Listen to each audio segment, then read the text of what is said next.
Story Mode Kids. Charlie and the Curious Sky. One bright morning, Charlie the CloudSpotter grabbed his binoculars and his favorite peanut butter sandwich and ran outside. He loved watching the sky. He saw fluffy cumulus clouds, wispy cirrus clouds, and the biggest puzzle of all, the lines that jets left behind. "Mom, look." Charlie pointed up at the white streaks stretching across the blue. "What are those? Why do they stay up there so long?" His mom smiled. "Those are called contrails, buddy, short for condensation trails. When a jet zooms through the cold air up high, its hot engine exhaust mixes with the freezing air and makes tiny ice crystals. They're just like mini clouds." Charlie squinted. "So, airplanes make clouds on accident?" "Exactly," she said. "Sometimes they disappear fast. Sometimes they stay for hours, depending on how wet or dry the air is up there." Charlie munched his sandwich. Then he remembered something he heard on TV. "And what about cloud seeding? Is that real too?" Mom nodded. "Sure is. That's when people help clouds make rain or snow by adding special tiny particles, like silver iodide or salt, to the clouds. The particles act like seeds. Water droplets stick to them, grow bigger, and fall as rain. It helps places that are very dry get a little more water." Charlie gasped. "So we can help the sky make rain?" "Sometimes, yes," Mom said. "But we have to do it carefully. Nature knows how to make clouds all on her own, too. We're just learning how to give her a little nudge when we really need it." Charlie lay back on the grass and watched a new plane draw another bright white line. "I love the sky," he whispered. And the sky, high above, whispered back, "I love you too, CloudSpotter." The end. Story Mode Kids. Charlie and the Silver Iodide Mystery. Charlie the CloudSpotter was back on his favorite hill, this time with a brand new notebook, his binoculars, and a big question stuck in his curious brain. He knew airplanes could make He knew cloud seeding was real. People sometimes helped clouds make rain using something called silver iodide. But what did that stuff do to people? Was it safe? Charlie ran inside to find Mom, who was reading a big book about weather. "Mom, is silver iodide dangerous? If it falls from the sky, will it hurt me?" Mom closed her book and smiled. "That's a great question, Charlie. Silver iodide is a special chemical that helps clouds make raindrops. Scientists have tested it for many years. They found out that when it's used in small amounts for cloud seeding, it breaks apart and mixes into nature safely." Charlie scribbled notes in his notebook. "But what if it lands on me? Or on my sandwich?" he asked, eyeing his peanut butter snack suspiciously. Mom laughed. "Don't worry. The tiny particles spread out so much that the amount that reaches the ground is too small to hurt people, animals, or plants. It's like putting just one grain of salt in a giant swimming pool. You wouldn't even taste it." Charlie squinted up at the puffy clouds drifting by. "So, we're safe, even if it rains silver iodide?" Mom nodded. "Yup. Scientists keep checking to make sure it's used carefully. And they always look for better, safer ways to help nature make rain when we really need it." Charlie closed his notebook and smiled. The sky sure has a lot of secrets. Good thing we keep asking questions. Mom ruffled his hair. "That's how you learn, CloudSpotter. Keep watching, keep wondering." Charlie lay back on the grass, sandwich in hand, eyes on the sky. And this time, he wasn't worried at all. The end. Story Mode Kids. Charlie and the Twister Plan. Charlie the CloudSpotter loved watching the sky. But today, the clouds looked different. They were dark and swirling, and the wind was getting strong. His dog, Rusty, barked and hid under the porch. Charlie's mom came outside and knelt beside him. "Charlie, Today we might have a tornado watch. Do you know what to do if we have to take cover? Charlie's eyes widened. He'd seen tornadoes in his weather books. Big, twisty winds that could spin houses like toys. Will it come here? He asked. Mom squeezed his shoulder. It might not. But it's always smart to have a plan. Want to practice it with me? Charlie nodded bravely. First, they checked the weather on Mom's phone for tornado warnings. If there's a warning, that means it's time to act fast, Mom said. Next, they went to the safest place in their house, the hallway closet in the middle, away from windows. Charlie grabbed his safety backpack.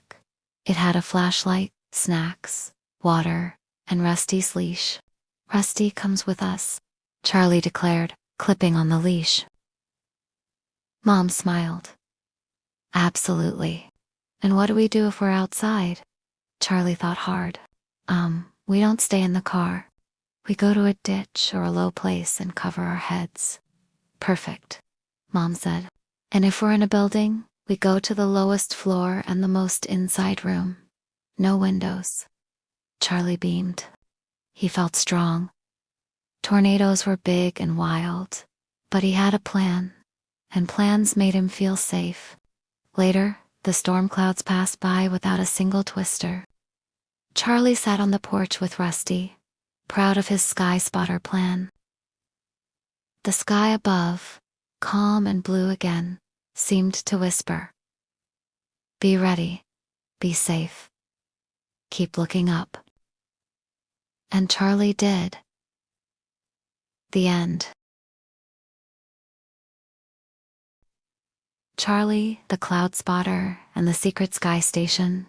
Charlie was lying on his favorite hill with Rusty the dog curled up beside him. He stared at the sky, trying to spot shapes in the clouds. Look, Rusty. That one's a giant ice cream cone. Charlie giggled. But Rusty was more interested in sniffing a bug. Just then, Charlie's mom, Momma Skylar, sat down next to him with a glass of lemonade. Hey, Sky Scout, she said. What are you wondering about today? Charlie squinted at the big fluffy clouds floating over the mountains. Mom, I heard about a place called HARP. It's something to do with the weather. What is it? Do they make clouds up there? Momma Skylar smiled. Great question, Charlie. HAARP stands for the High Frequency Active Auroral Research Program. It's a research station up in Alaska where scientists study the atmosphere. That's the big layer of air above our heads. Charlie's eyes got wide. They study the sky. Like me. Exactly, she said. Except they don't just spot clouds. They use big antennas to send tiny radio waves into the highest parts of the sky, called the ionosphere. They learn how things like the sun's energy and the Earth's magnetic field affect our weather and communication. Do they make it rain on purpose? Charlie asked. Momma Skylar shook her head. Nope. HAARP doesn't change the weather. Some people think it's like a weather machine, but it's really more like a giant science lab. They help us understand how radio waves travel around the world and how the sun's storms can affect our power and satellites. Charlie smiled. So HARP is kinda like a giant magnifying glass for the sky. That's a clever way to think about it, Momma Skylar said, giving him a high. They help us protect our electronics and learn more about how the sky works. Charlie flopped back in the grass. Rusty, we should make our own HARP. We can call it Charlie's Amazing Atmosphere Adventure. Rusty just barked and rolled over, trying to catch a falling leaf. Momma Skylar ruffled Charlie's hair. Keep looking up, CloudSpotter. The sky always has more secrets to share. The end. Charlie, the CloudSpotter, and the Mysterious Skylight. One summer evening, Charlie the CloudSpotter lay on his favorite hill with Rusty the dog, staring up at the stars as they started to twinkle one by one. Rusty, do you see that? Charlie pointed at a bright light moving across the sky. but it wasn't blinking like a plane. It zigzagged a little, then paused, then zipped off again. Rusty barked at the sky as if to say, "Come back." Just then, Charlie's mom, Momma Skylar, sat down next to them with a warm blanket. "What are you spotting tonight, Sky Scout?" Charlie's eyes were huge. "Mom, I just saw something weird up there. It was a light that moved super fast, but it wasn't an airplane." "What was it?" Momma Skylar tucked the blanket around him. "Sounds like you might have spotted something called a UAP. Charlie asked. "UAP, unidentified aerial phenomena," she explained. "It's a fancy word scientists and pilots use when they see something in the sky they can't explain right away. Some people still call them UFOs, unidentified flying objects, but UAP is the new term." Charlie's mind was spinning. "Is it aliens, Mom? Like little green guys?" Momma Skylar laughed. "No one knows for sure, Charlie. Most UAPs turn out to be things like drones, weather balloons, or even reflections from the sun. But sometimes, they stay a mystery until scientists figure them out." Charlie squinted up again. "So people are still trying to learn about them." "That's right," she said. "Pilots, scientists, even the government. They study UAPs to make sure they're safe for airplanes and to learn more about what flies through our skies." Charlie hugged Rusty close. "Maybe one day I can help find out what they are." Momma Skylar smiled. "You'd make a great sky detective. For now, keep looking up. The sky is full of surprises." Rusty barked again, as if to say, "I'll help too." Charlie giggled. "Next time, if we see another UAP, let's wave at it, Rusty. Maybe it'll wave back." And high above their cozy hill, a little light twinkled, as if the sky was winking at them in return. The end. Keep looking up with Charlie. You never know what you'll find. Charlie the CloudSpotter and the Backyard Meteorite. Charlie the CloudSpotter was camping in the backyard with Rusty the dog. They had a cozy sleeping bag, a flashlight, and a bag of gooey marshmallows. The perfect recipe for a night under the stars. Charlie pointed his flashlight up at the sky. "Rusty, shooting stars." A streak of light zipped across the sky, then another, and another. Rusty wagged his tail and barked at each one. Momma Skylar poked her head out of the tent. "Those are called meteors, Charlie. Tiny bits of space rock that burn up when they fly through Earth's atmosphere." Charlie's eyes were big as saucers. "Do they ever land on the ground?" "Sometimes," Momma Skylar said. "If a piece is big enough to survive the trip through the atmosphere, it lands on Earth and becomes a meteorite." Charlie gasped.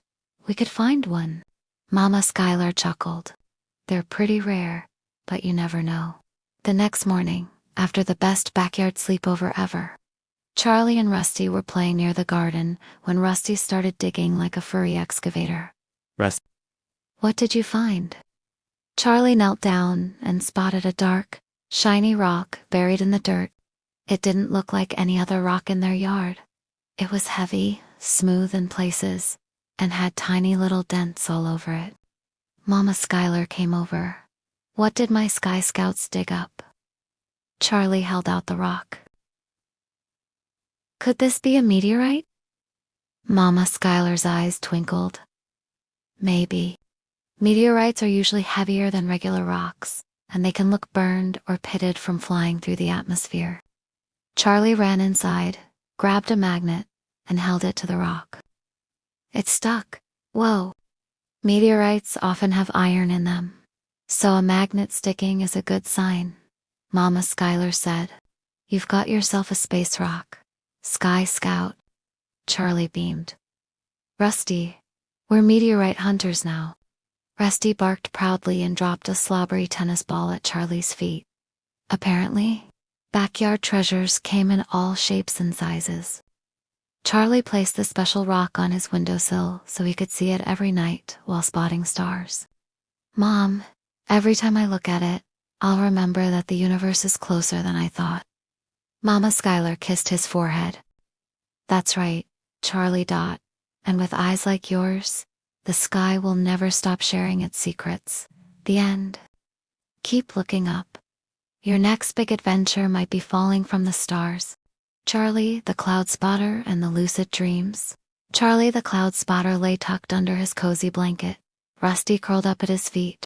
The window was cracked open just enough for a gentle night breeze to drift in.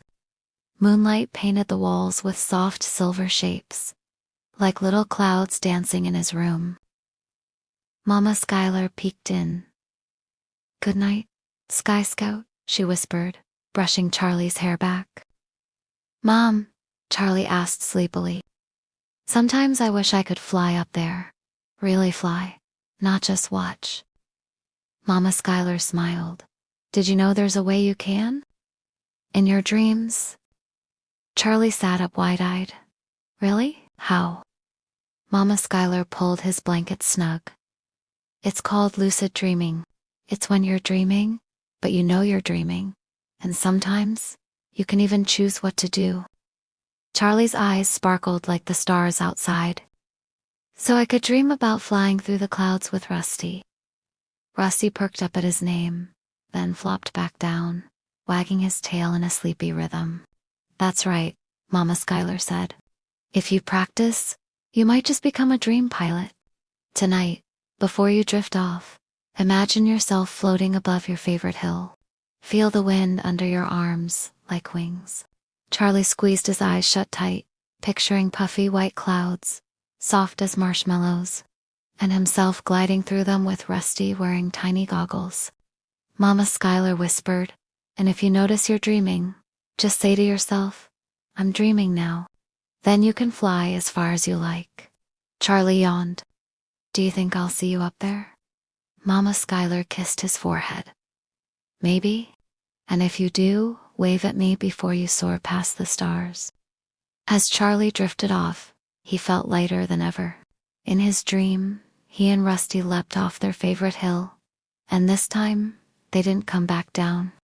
They rose higher and higher, gliding through cotton candy clouds, chasing moonbeams, and barking at shooting stars.